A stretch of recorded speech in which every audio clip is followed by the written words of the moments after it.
Okay, I'm gonna admit people now. Just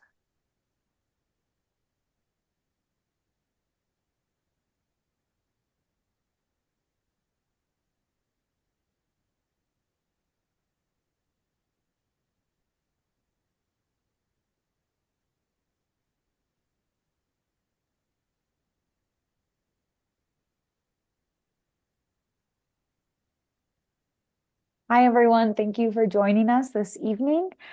We are going to be covering the implications of the national and state elections in the gun violence prevention movement. We will be recording this session and we'll be sharing it on our social media channels for the folks that weren't able to join us despite registering. Um, just want to remind everyone to mute themselves and then also make sure to throw any questions you have in the chat. Following Devin's presentation and Eileen's presentation, we'll open it up to more of a Q&A and discussion. But if you have any random thoughts, feel free to just throw them in the chat so you don't forget. I'm going to go ahead and introduce Colorado Ceasefire and Eileen McCarron, and then we'll pass it to Devin Hughes to share about GVPedia and the implications of the national election. So this event is co-hosted by Colorado Ceasefire. We are the state of Colorado's longest serving grassroots gun violence prevention organization in Colorado. We believe that every Coloradan has the right to be safe where they work, live, learn, and play. And in order to do that, we seek to reduce gun violence in Colorado through education, outreach, and legislative advocacy. Today, you'll be hearing from Eileen McCarron. Eileen has a varied professional background. She has been involved with computer programming, geophysics, and education. She entered the gun violence prevention realm when she was in Texas back in 1995. After moving to Colorado in 1999, she became involved in post-Columbine gun violence prevention activities and later helped co-found Colorado Ceasefire. Ceasefire spearheaded the effort to reform Colorado's gun laws following the Aurora Theater and Sandy Hook massacres. In 2016, Ceasefire initiated the Extreme Risk Protection Order effort, and its lobbyist was instrumental in constructing the law. Since 2000, Colorado has enacted 31 gun violence prevention laws, and Ceasefire has either initiated or been involved in all of them. She has always been a volunteer and currently serves as the president of Ceasefire Legislative Action Branch. In her free time, Eileen enjoys reading, gardening, singing, and playing the piano. Eileen will be covering the implications of the Colorado elections. And now I'd like to also introduce Devin Hughes with GVPedia. Devin, CFA, is the founder and president of GVPedia, a nonprofit organization that provides access to the largest public gun study database in existence and a repository of fact sheets about gun violence. GVPedia is also home to the Facts About Firearms Policy Initiative, a white paper on countering the fire hose of falsehood, and a data visualization tool. He's also been published in The Hill, Huffington Post, Los Angeles Times, Politico, Slate, Think Progress, Vice, Vox, and The Washington Post. He's also the founder of Hughes Capital Management and taught advanced topics in investments at the University of Oklahoma. He is also the 2008 Oklahoma State chess champion. Devin, we're super happy you're here and just very grateful for your partnership and everything that GVPedia produces that helps organizations such as Colorado Ceasefire do our work every day. So now I will pass it to Devin to cover the federal election and its implications. Then Eileen will talk about Colorado and we'll open it up to discussion. Devin, take it away. Perfect. Thank you so much, and happy to be here despite the circumstances of being here, I guess. So I get the joyous task of talking about what happened last week and kind of how we can go from here at a national level. And just to mention one last thing that I didn't include in the bio I sent, we do have an Armed with Reason Substack, which is a newsletter that goes out daily to people with articles from across the gun violence prevention movement, as well as stuff that we've written. So please do subscribe to that if you haven't already. So with that, we'll go to the more pessimistic side of thing. Next slide. Yeah, so it was not great last Tuesday. Trump beat Harris unfortunately rather decisively. I mean, yes, it was somewhat close relative in a few states, but when it comes to the Electoral College, it wasn't that close.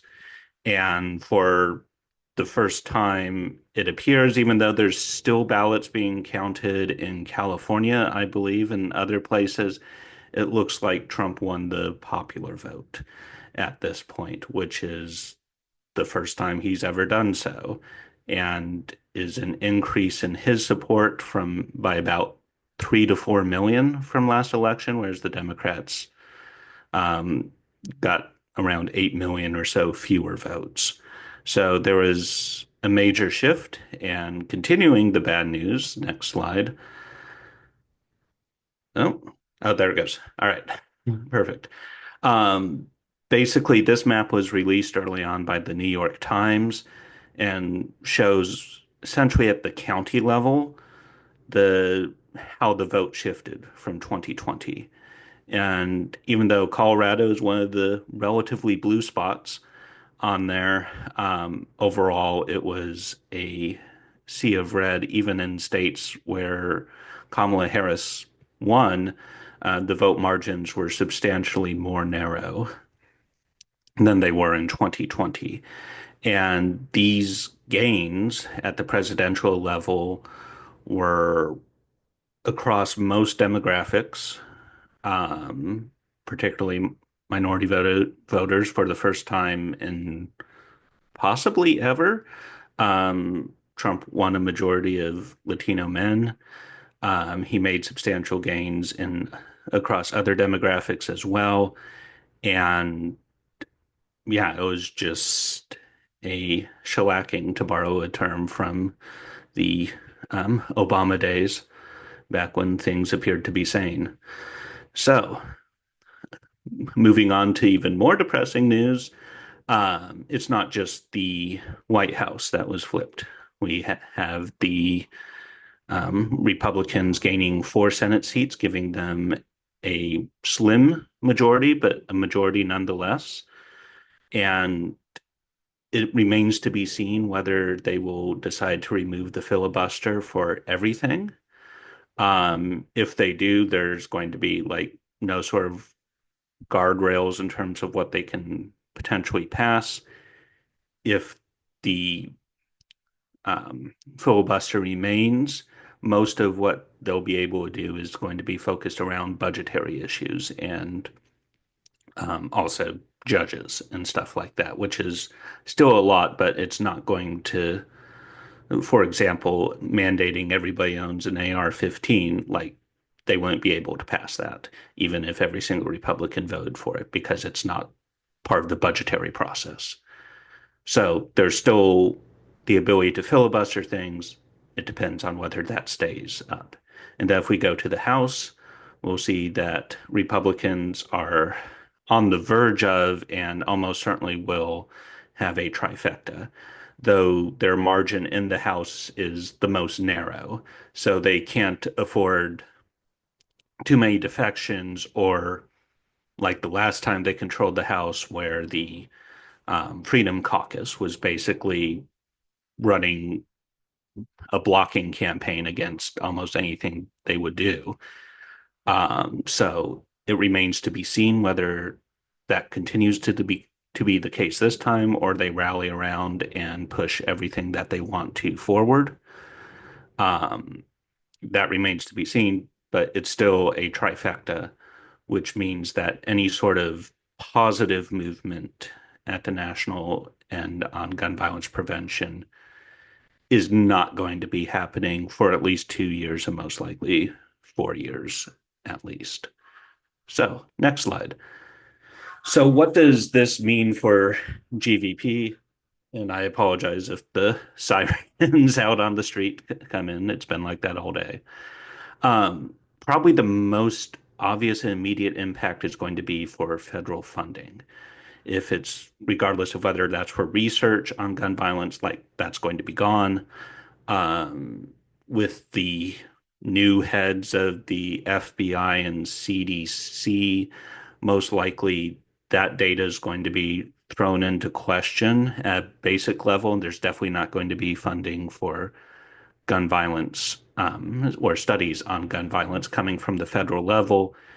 And that, like last time, can often mean that other organizations that follow the lead of the federal government in terms of where they put research money might pull back as well. It could potentially be different this time, but we can't rely on that. So there's going to be a shrinkage there.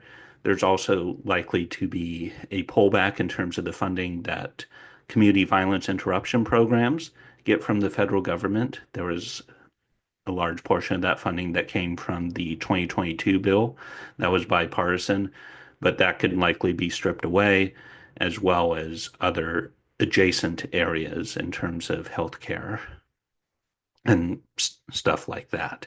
So that's probably where we're going to be seeing the most immediate impact, is that a lot of the funding channels are going to dry up.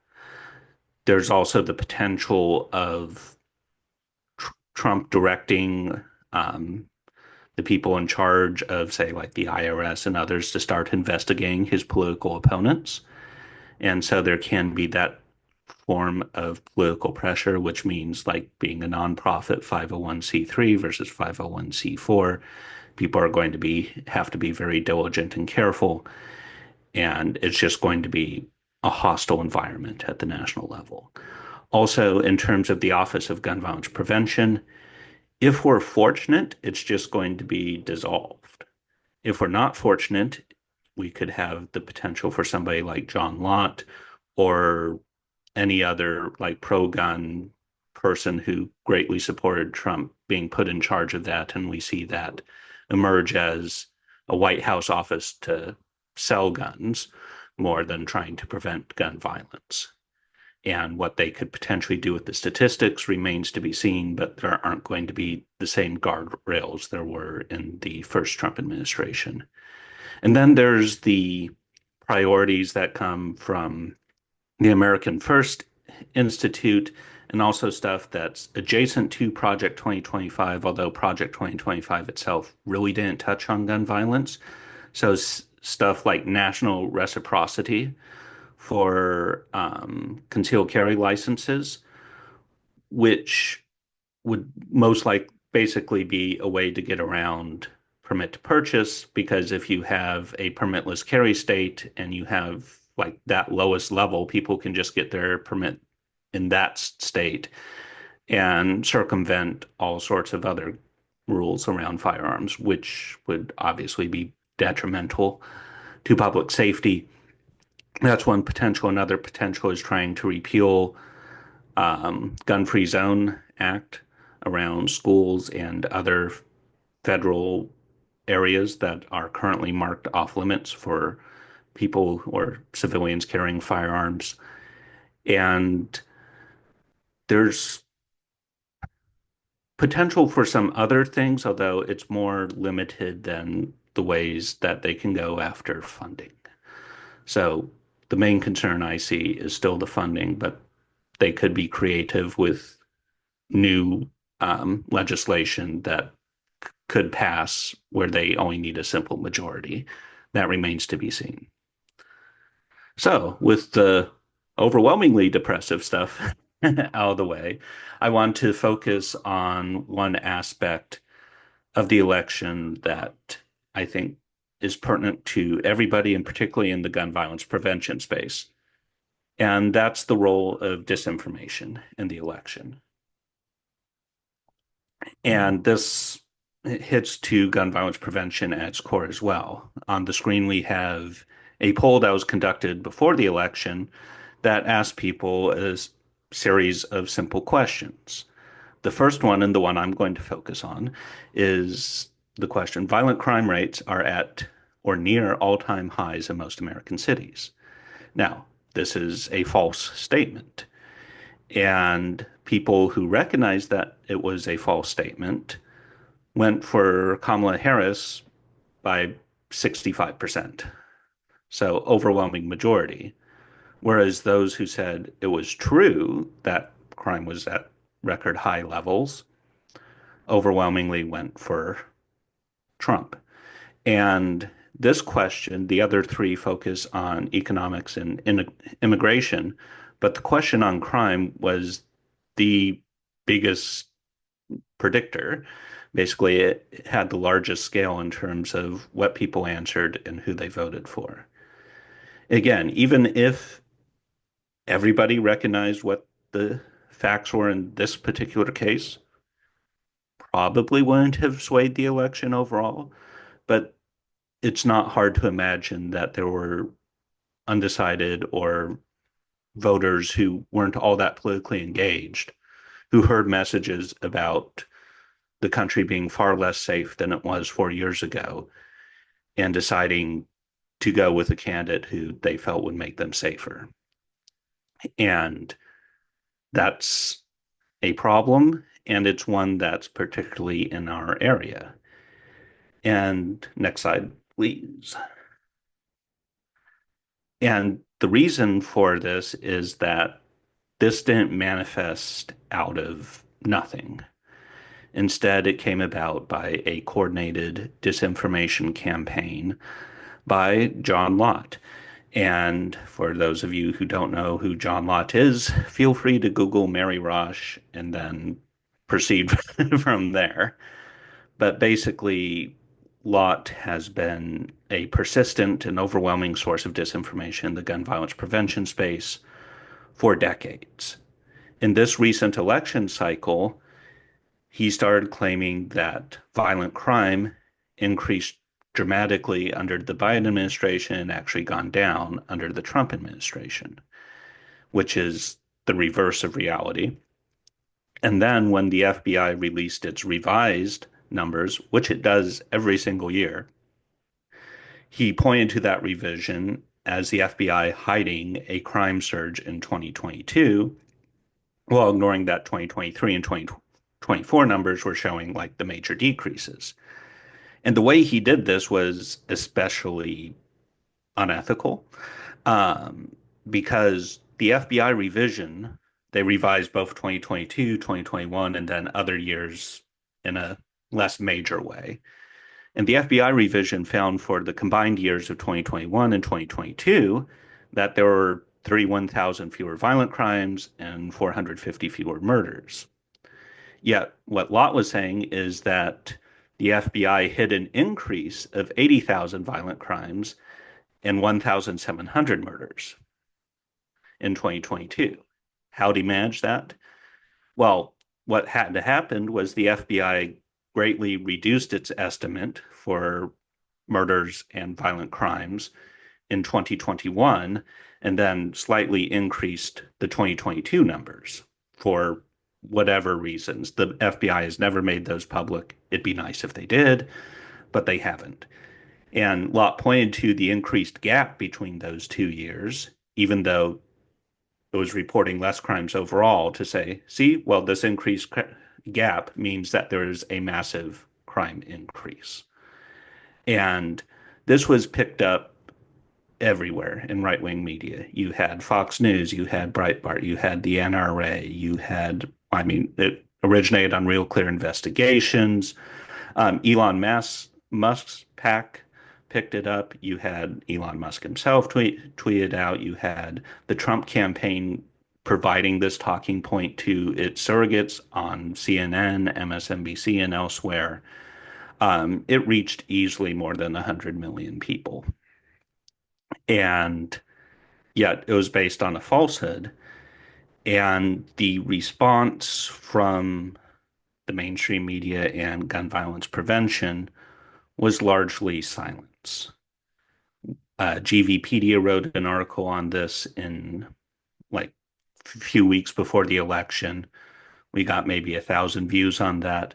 There are fact checks that are saying like, no, crime's actually increasing, but none of them actually delved into this false claim and this coordinated disinformation campaign.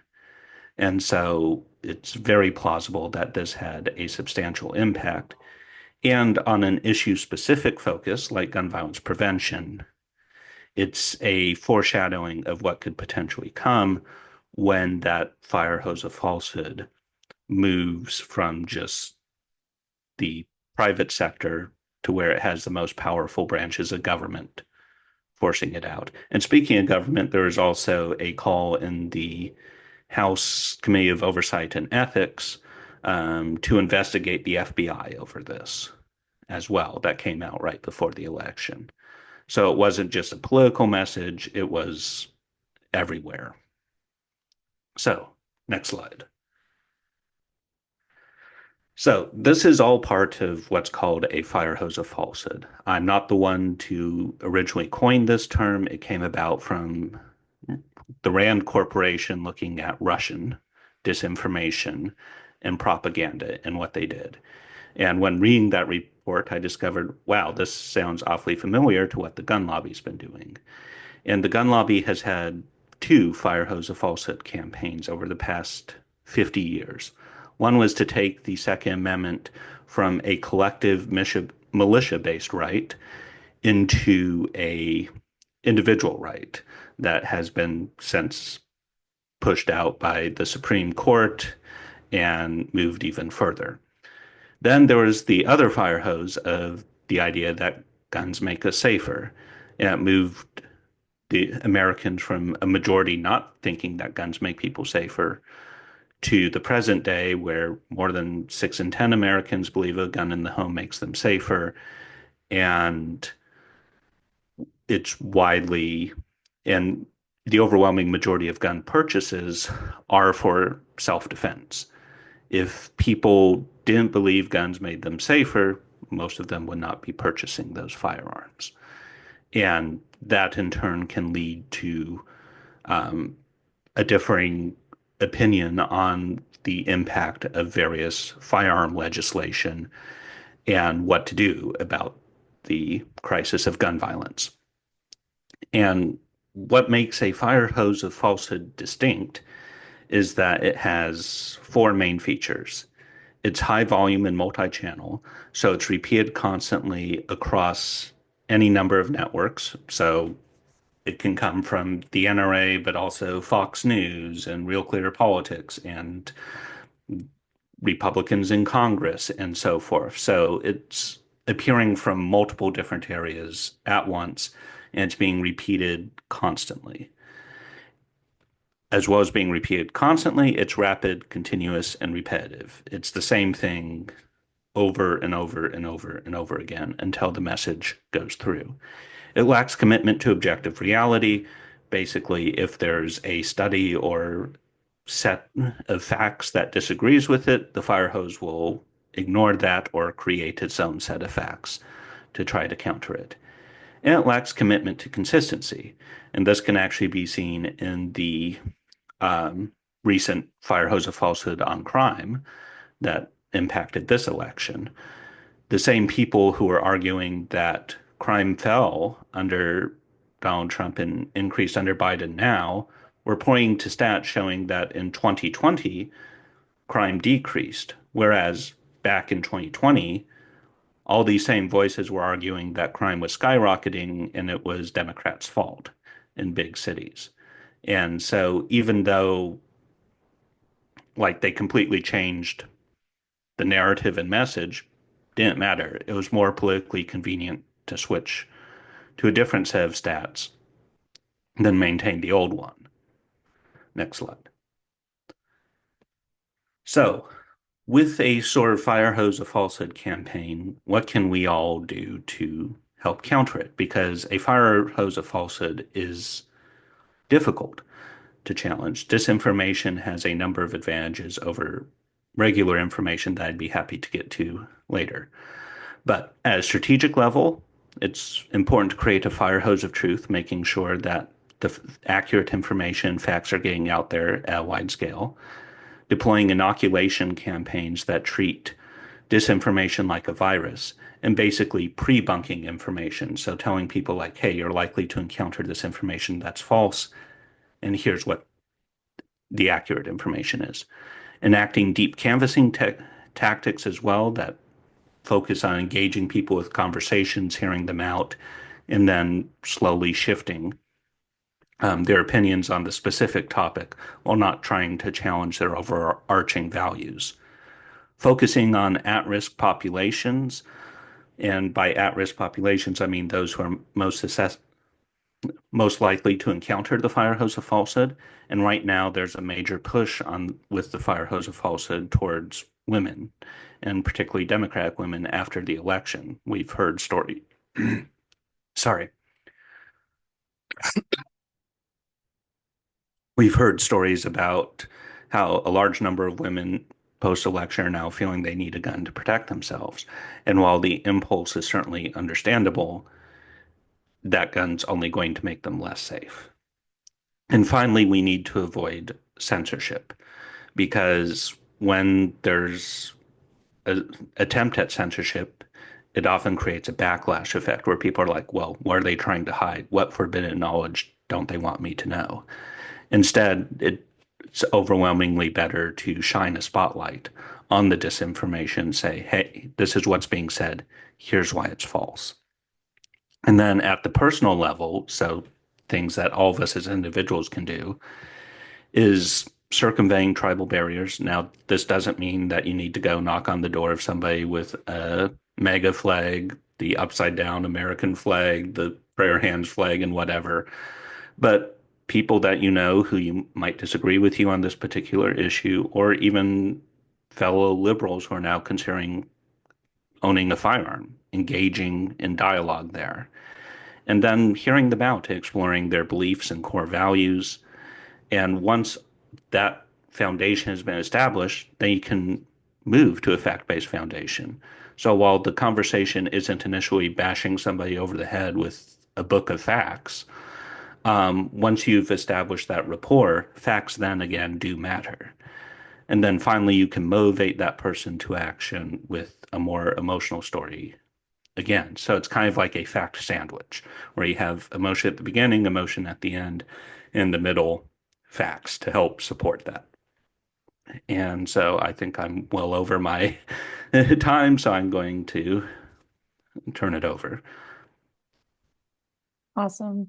Thank you so much, Devin, and thank you for not only showing the implications of the election, but kind of the sources of these mass levels of disinformation and providing some direction on how we can counter this at a personal and an organizational level.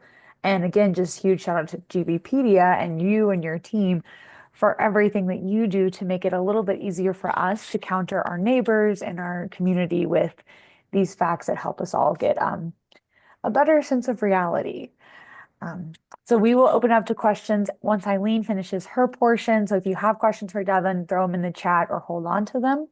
Now we are going to move to a slightly more optimistic part of the election. We're going to move on over to Colorful Colorado, and I will pass it off to Eileen.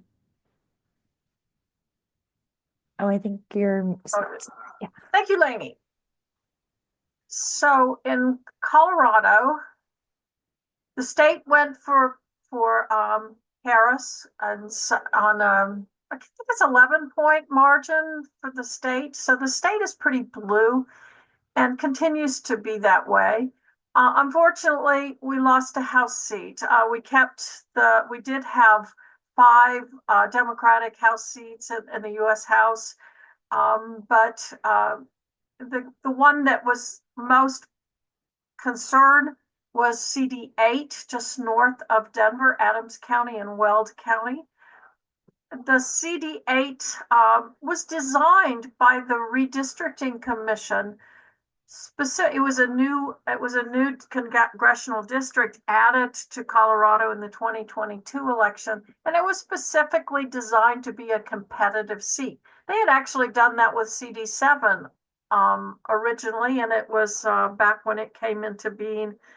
The Republicans were winning it a number of times, and then it has turned Democratic in the last few times out.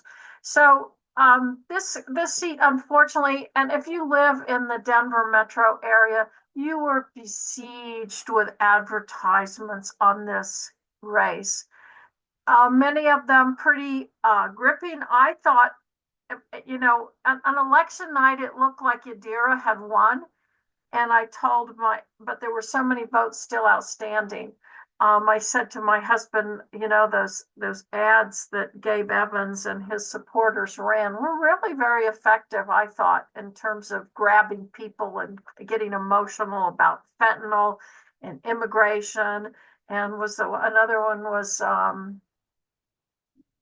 the police, defund the police, stating and kind of twisting things. And I thought that Yadira Caraveo tried desperately with her ads to fight back on it, but she won by a very narrow margin. I think it's on the order. I haven't looked at the recent ones, but it's on the order of like 2,500 votes or 2,600 votes between her and Gabe Evans at the last counting that I looked at. Some interesting trends. Pueblo, which we often think of as a Democratic area of the state, but it is a blue collar stronghold labor, going way back because of the CFI and other things down there with labor. They voted for Trump this time, 51.2%. Back in 2020, Biden had won Pueblo. So it was an interesting change. I would also go back. I meant to mention in CD8 that Yadira Caraveo underperformed in votes to Kamala Harris. So, she didn't do as well as Harris did in the CD8 area. So I think some of that is just all the barrage of advertising. I went out and walked door to door 3 times in her district, and it was really kind of amazing how few people, and this is common that people don't answer the door, but I had lower success rate than anywhere, and I had 2 rather ugly encounters, which I have to go back to the 92 election or something to think of one that was worse than one of them in terms of how ugly the person was to me at the door. Doesn't dissuade me. I went out 2 times after it, even after that man was so ugly to me. But I think that might have been an element of all the ads, that people were just fed up with political stuff. So next slide. So some more on this that she had conceded the other night. I think it's been officially called now by AP, that race. And just to know, Yadira Caraveo was a pediatrician, and she was a political moderate, despite what you would hear on the ads, like that she was some radical leftist. And no, she was not. Gabe Evans, he made himself try to be more moderate in his approach, trying to reach across and get other people's votes, but he is not a moderate. He's a very strong Christian conservative, Christian, maybe even, I don't know if he'd say he's a Christian nationalist, but very, very strong in his conservative principles. He has a military police background, and he's also a graduate of Patrick Henry College. That college was established by a right-winger who kind of wanted to train people to become active in politics in a right-wing sense. Demographics, the district, there's got a high Latino population I think it's like 40% of the district is Latino. But both Evans and Caraveo are children of, or grandchildren. Gabe Evans is a grandchild of Mexicans, and Yadira Caraveo herself, her parents were Mexican immigrants.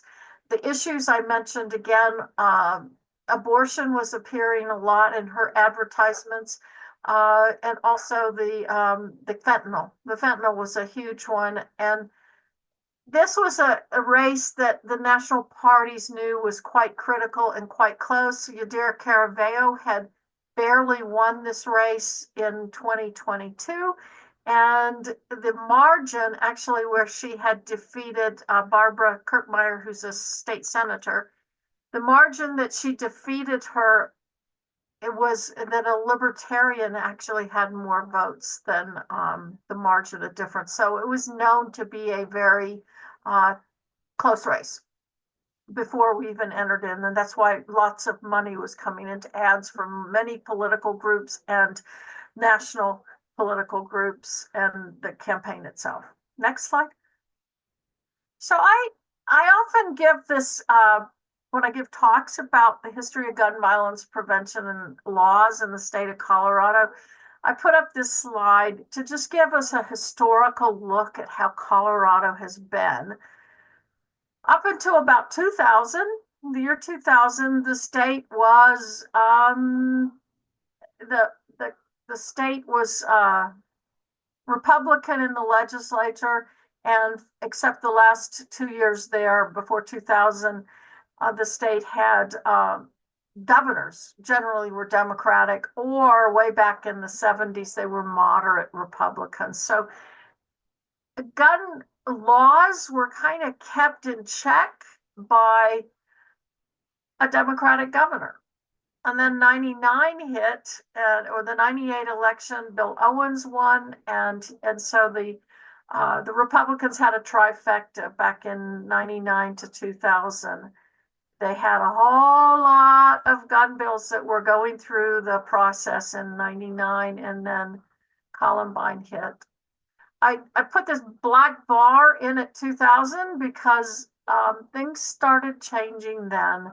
And the Democrats got the state Senate for the first time in 40 years in the 2000 election. And trust me, that was driven by the gun concerns. Also on the ballot at that time was the Close the Gun Show loophole, which won by 70%. The Republicans took back the Senate in the 2002 election, and they had the trifecta again, governor, House, Senate. And that's when they did the concealed carry law and the preemption, which we have repealed the preemption. But you can see from then on, Democrats have been far more powerful and have had ability to enact many things that are more of a Democratic persuasion. And I will also say that the Democrats in this state they took a while, but I think it was really after the Aurora Theater and the Sandy Hook massacres that they have really adopted the issue of gun violence prevention and been supportive of it. Prior to that, there were a number of pro-gun Democrats in the legislature and a slew of fence sitters. But we can see that in this past election, we keep our governor because he just got elected 2 years ago or reelected. The Senate stays the same majority ratio it had before of 23 to 12. And the House ratio, we lost 3 House seats.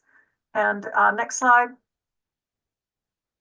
I'll talk about those a little bit. Some things. First, we'll talk about the Senate. The Democrats retained their 23-12 majority. Scott Bright up in Adams County, again, this is the same area of CD8, took the seat that Kevin Priola had occupied. Priola had been a Republican and switched 2 years before the 22 election, I believe, or a year before the 22 election. So he had switched parties, being frustrated with the policies that the Republicans were advocating for in the state. Mark Snyder down in Colorado Springs actually took I think probably a forever Republican seat that Bob Gardner had held. Bob Gardner was a traditional establishment Republican. And I always was hopeful that Gardner would come across with and vote with us on some of our bills, but it never happened. We'd go try and talk with him, and our lobbyist she was a good friend with him, and it would never happen. Also, I just wanted to mention Kevin Priola, when he switched parties, he said to me, I was at a party celebrating that, and I talked with him, and he said right to my face, I will never vote for your gun bills. So he was not going to switch on guns, and he never did. But the seat went back to the Republicans and that. So there was a switch each way. And so the ratio stays the same. The Democrats had a big hope of taking one of two seats, and also they were hoping to take the seat in Adams County. But they had two Democrats running out on the western slope. One of them that encompassed the Durango area, there was actually even a little bit of a Democratic lean to the registration. But, in this state, we have high unaffiliated registrations. But the Democrats were hoping to pick up one or both of those seats out on the western slope, and they both failed to capture those seats. So the margin stayed the same. The Democrats are one vote short of a supermajority. It happened this week. James Coleman, my senator here in Denver, was elected president of the Senate, and the majority leader, Robert Rodriguez, who was there before, continues on. Majority leaders, just to let you know, they are the ones who control what bills come up and stuff like that. They have a lot of power, so never doubt the power of that office. Okay, next slide. So let's look at the House.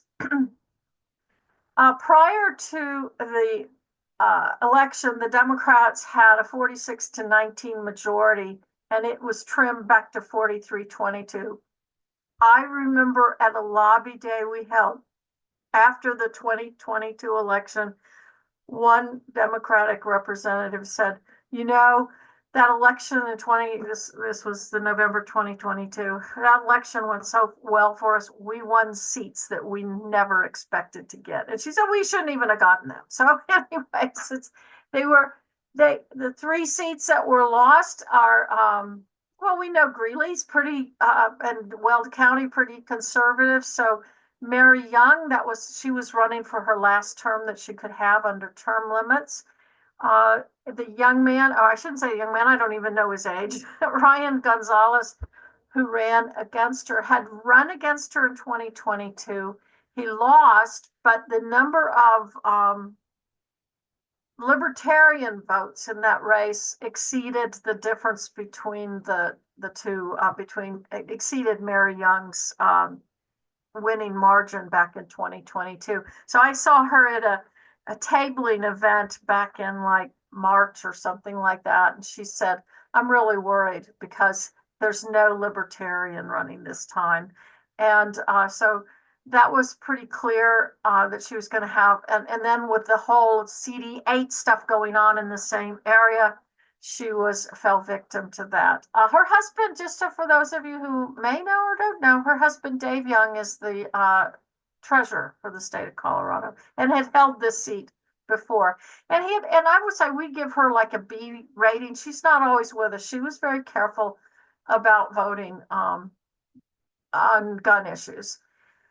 I'm going backwards. Jillaire McMillan, on election night, it looked like she had won this seat, but there were still so many votes to count. And so I was buoyed by false hopes on the morning after the election. Turned out a lot of those votes that were getting counted later went Republican. And Jillaire McMillan, I was just so amazed that she was even leading, or even that she came this close. She did not enter the race until August 9th. The previous legislator had dropped out after the primaries, and so they had a vacancy committee to fill the slot, and she entered on August 9th and put together, almost like Harris did too, coming in very late into the system, and she actually did a good job in raising money. And she was running against a former legislator, Dan Woog, who had been ousted by her predecessor, that was Jennifer Parenti. And so Woog reoccupied the seat he had before. Again, this is Erie, which is, Erie has, I think, parts of it might be in Boulder, but it's largely, I think, Weld County. And again, so that's part of the Weld area of the CD8. And the other thing to point out is in the CD8, it was the Weld County votes that were largely for Gabe Evans. and the Adams County votes were largely for Yadira Caraveo. So there was a county split there. And McMillan had a lot of that Weld County in her House district. But she ran a great race, I have to say, and doing it so quickly. The last one, this was disappointing. Stephanie Vigil. This is actually right now, I think it's either 21 or 29 votes difference. There will be a recount on this. I don't ever know that recounts are ever successful. I don't believe Democrats have ever had a person in this seat until she won it in 2022, and she wasn't able to keep it.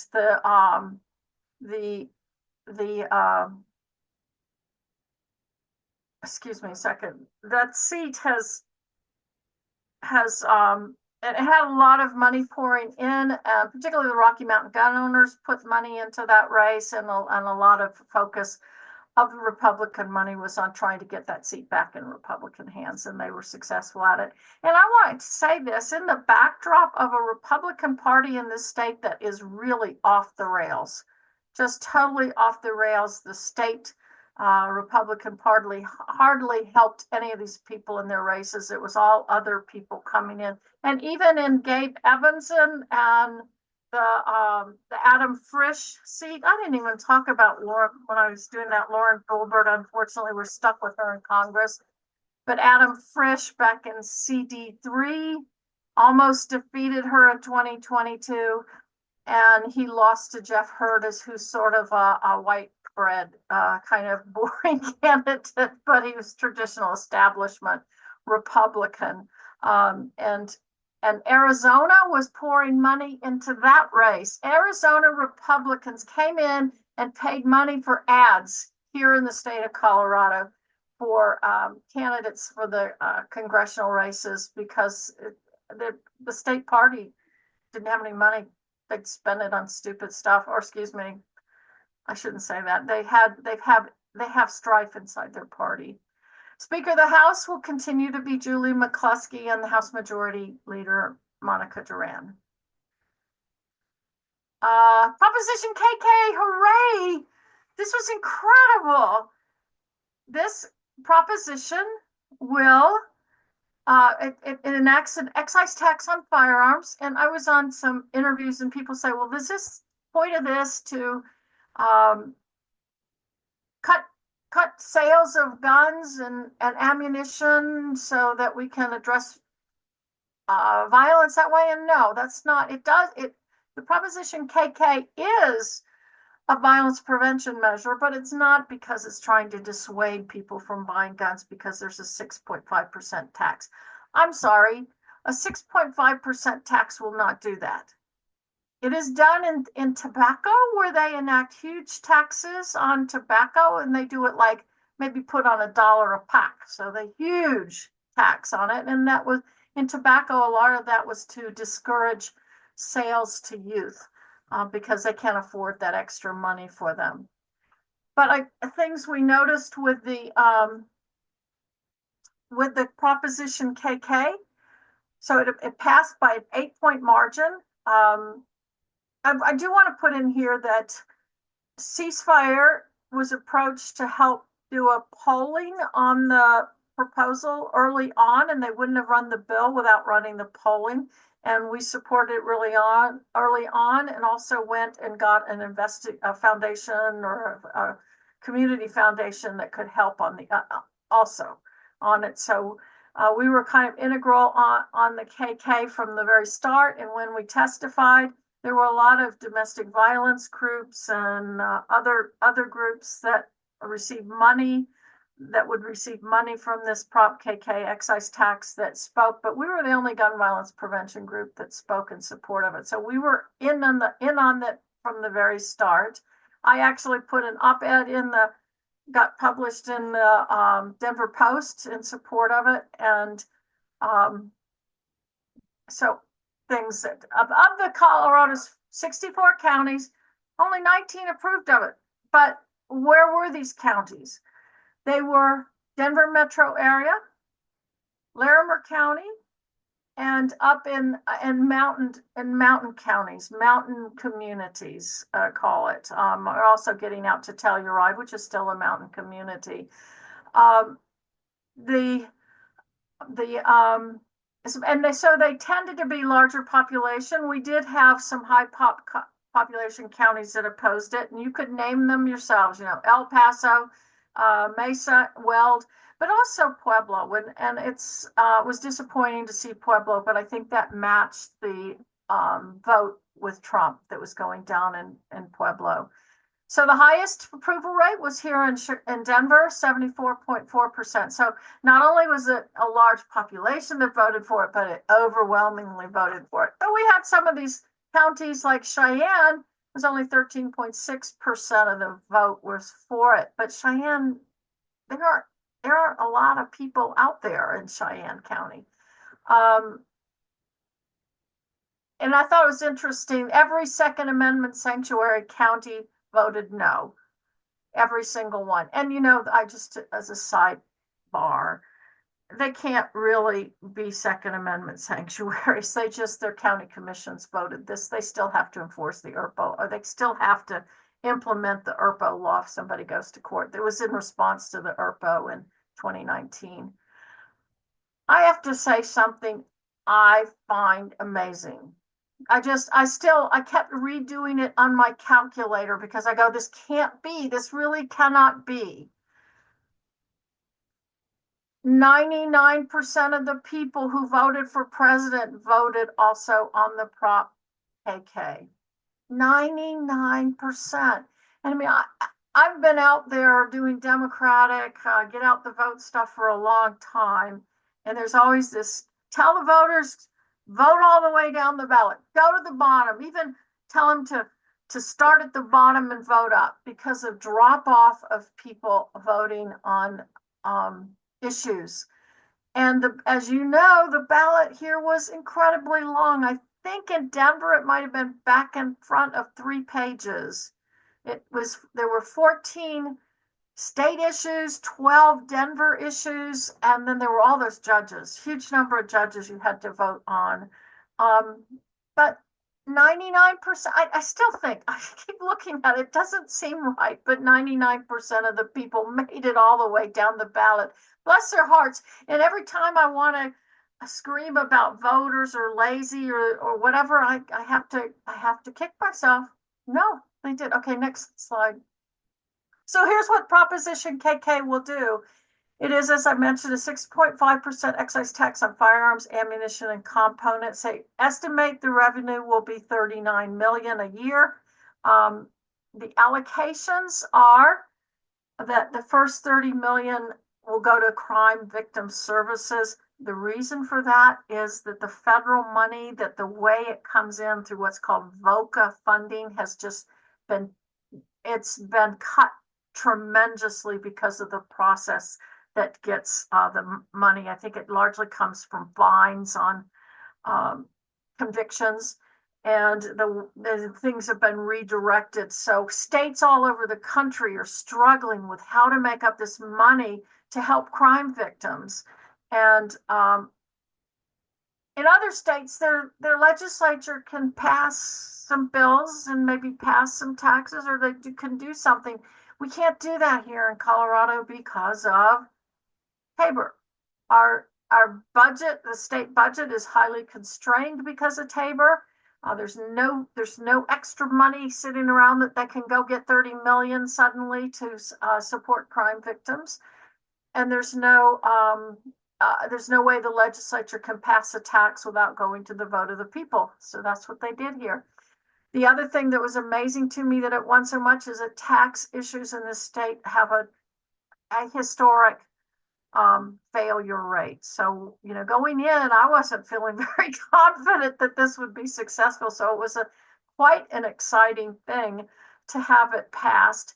And when we say crime victim services, what does that mean?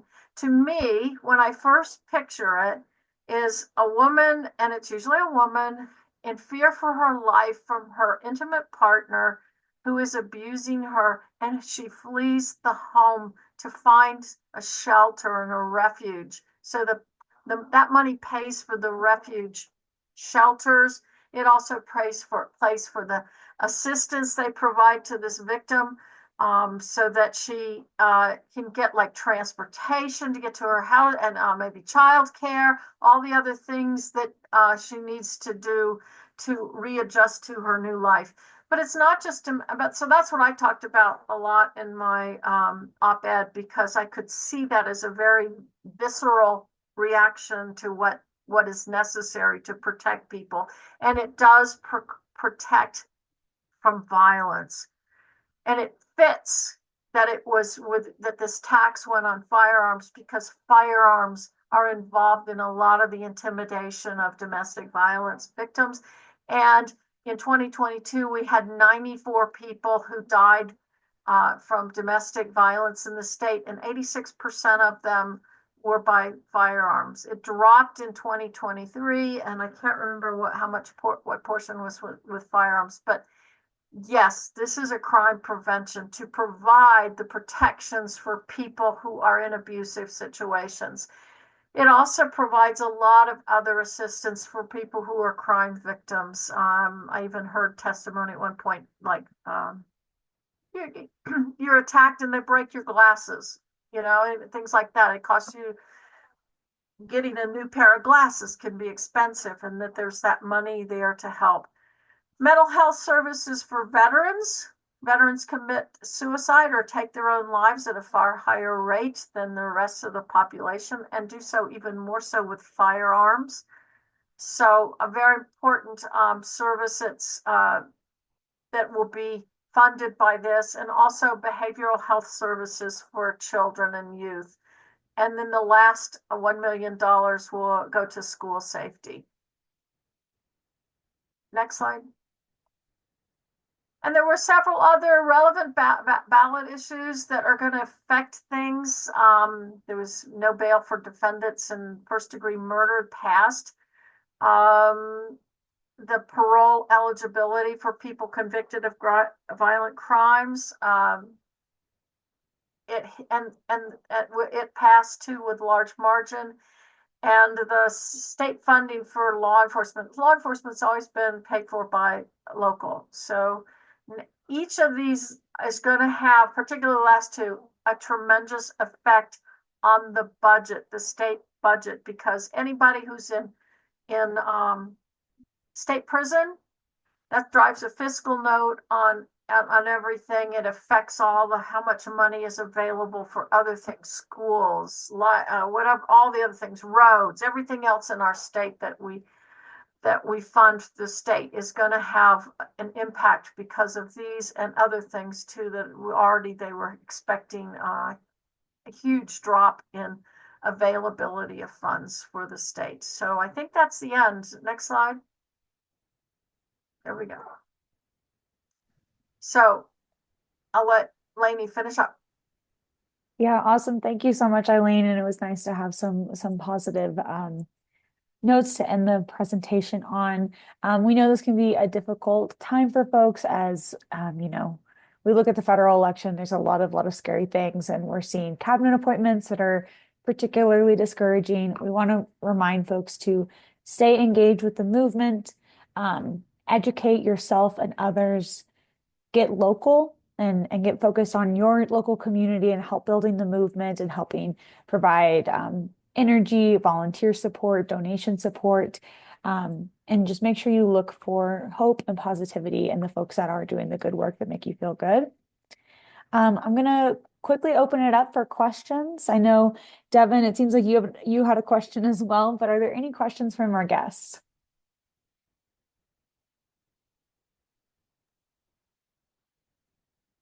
Okay, and then so it looks like, Devin, your question was, will some of the crime victim services be used for cleanups after shooting? After shootings, I've seen those costs can be quite extensive. Devin, I don't know the answer to that question, and I'd have to go ask people. I don't know how far it reached. There's these monies will go into existing state funds that are, so the system is already set up. It's just because it was getting federal money going in. Now it's going to be state money going in. And I can't answer that question. It's a good question though. Okay. Yeah, the reason I asked was board member for, I want to say, Survivors Empowered was doing some research on like where the costs after mass shootings often lie, and the overwhelming majority of those costs, to my surprise, were with the cleanup and like quite gruesomely, like the biohazard and all of that. And so it would cost like the school districts and other places where this occurred millions upon millions of dollars. And my follow-up question to that was, well, what happens if it's just a private residence? And oftentimes there's no support whatsoever. And given that these shootings tend to happen in uh, poorer communities predominantly, that can be an extra burden of cost that just causes the not only the property value to tank, but also just trying to clean up and live there. Oftentimes, people won't be able to live there without major health hazards afterwards. So, it was just a thought and sparked my curiosity on that measure. Don't know that. Yeah. So Drew Stevenson asked a question about someone living in a deeply red district. He's not in Colorado, but is it worthwhile to meet with his state rep or um just Right. ignore? I'm in Texas, and I am impressed with the success of the Colorado advocates, and um, have wondered if I could try to win over the rep for my district on water issues, safe storage laws, or things like that. Or From people being have been down doing this.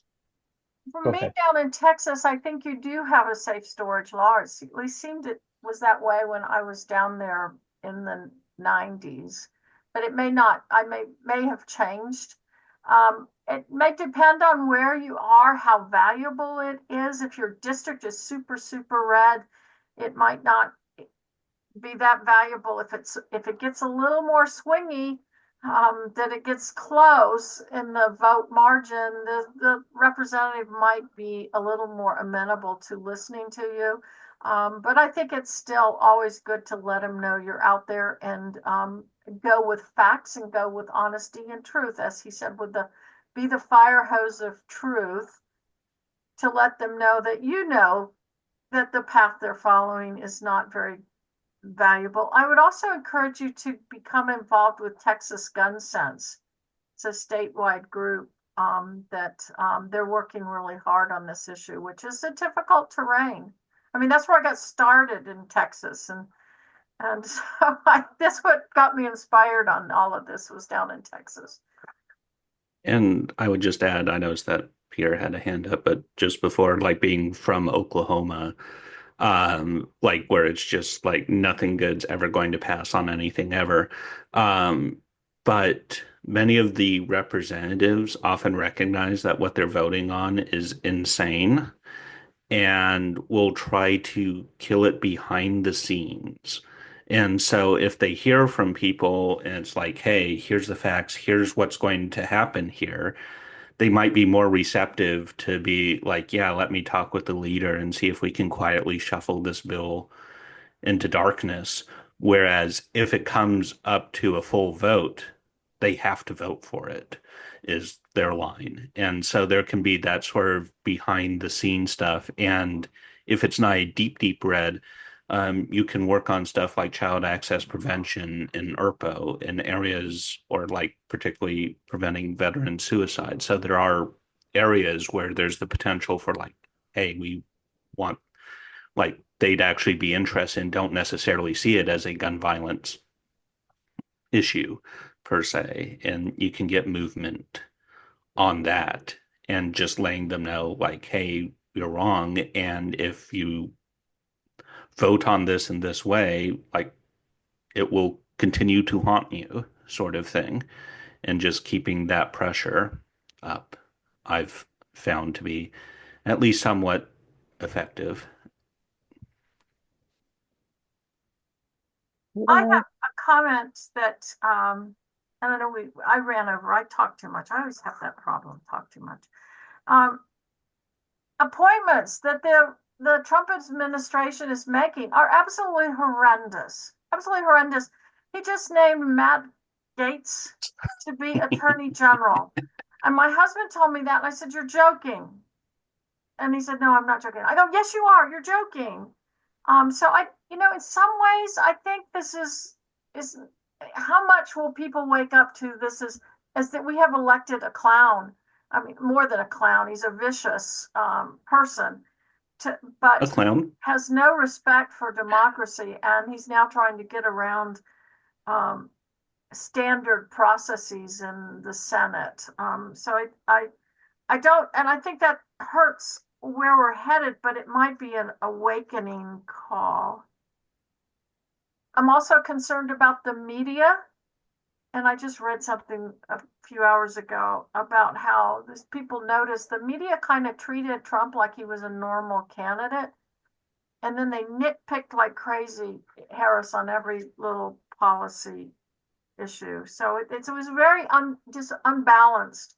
And on top of the whole fact that many people in our country are not even listening to mainstream media, um, they're pulling their information off highly um, biased sources, Fox News, One America News, X now controlled by Elon Musk and other things and not Oh, getting a and real. also like Joe Rogan, whose podcast reaches more than all of the mainstream networks combined on a Oh, regular basis. wow. And I do think there needs to be some sort of push to build space of like independent areas that are able to reach people.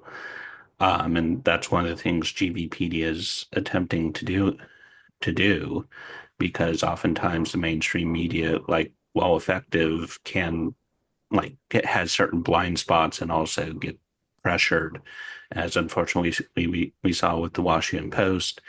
And there's just like mainstream media is dying, and there needs to be alternatives built up based on many of the same principles of editorial responsibility and factual accuracy to rise up.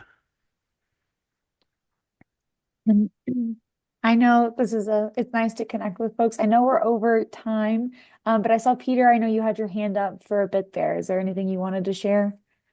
Thank you, Lainey. No, Eileen and Devin really covered the comments I was going to make. It's just that um, I, I reach out to Republicans all the time. As a gun owner, they're more likely to listen to me. But, even if I don't persuade them, it's essential they know that there's another view out there among the constituencies. And there are areas, and they were mentioned earlier, such as veteran suicide, that is a natural for Republicans to get on board with. So there are areas you can address that they may listen to you on, but it's just essential you reach out to them. And it's equally essential to reach out to your Democratic representatives to know you support them. A lot of times people will say, I know they're going to vote in favor of this. I don't need to tell them what I think. No, let them know you're in support of what they're doing. It helps them. And Peter's in a pretty red district too. My brother lives down there. I know. Yeah, I know. I actually got a meeting with Doug Lamborn's office, and they listened. Not only did they listen very politely, but enthusiastically. And then I Wow. never heard from them again. So we'll see what happens with who is it? Crank, Yeah, who's Jeff Crank. new congressman. I'll reach out to them. Well, let's see what happens. Yeah. And responsible gun owners like you are absolutely essential in countering the fire hose of falsehood, because other gun owners are more likely to listen to you than like me on a college campus with maybe blue hair instead. Like that, it's not a natural fit. Whereas with somebody who they perceive as the same tribe and coming from the same background and culture, like you're going to have a lot more impact with what you're able to say and be able to do. So I definitely appreciate you being on this call. And if there's anything GVPedia can ever provide, please don't hesitate to ask. No, I follow you regularly. Thank you for your service. I'm gonna have to check off because I've got choir and I gotta eat, put some food down before I go. But thank you so much for those of you who came. We had a number of other people who signed up, but that happens a lot. They don't show up. Anyways, so you're the people who show up. That's important. Anyways, thank you so much. Yeah. Thank you, Eileen. Thank Yeah. you, Devin. And thank you all for joining today. We really appreciate your time. Bye. Bye-bye.